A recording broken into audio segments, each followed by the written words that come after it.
Hello, hope you have a wonderful day. Today I am drawing the phoenix bird and it's the same scratch of Grattage technique. You can see that my ink is already dry. It means I did apply oil pastel on the paper first, and then I did cover it with an ink and let it dry. You can see more detailed description how to do that in a couple other videos. I can leave the link in the description.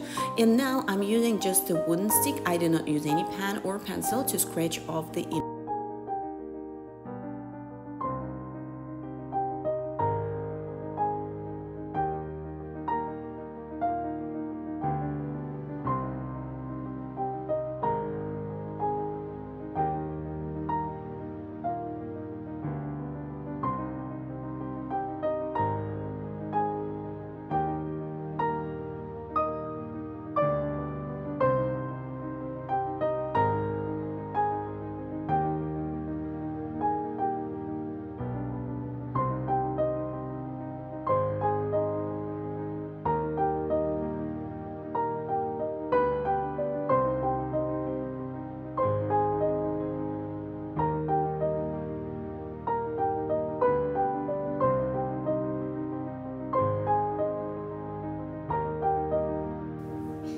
For the wings, I'm going to scratch off layers and layers of different feathers. So it's going to create a very fire-looking effect, as you can see. And because I am scratching off so much of the ink, it will leave a lot of little particles of the ink on the paper. And in this case, I will recommend you to use the dry brush to kind of sweep it away from the paper, and do not use your hand, because if you put too much pressure or if it's too much ink on the paper, it can leave a little smudges or color the areas that you don't want to be colored with black.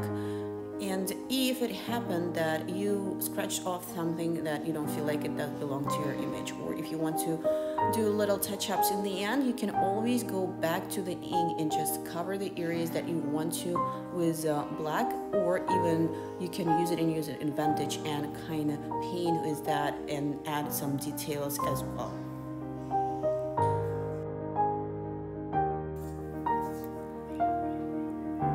Creating the tail of the bird, and this is the last step for the project. I hope you enjoyed the video, and if you will decide to create something similar at home, you can find all the information about the materials that you will need in the description to this video, and you can also find the link to another video of mine that will explain you the beginning of the process, how to use the oil pastel, what kind of paper you want to use, and how to use the ink on top.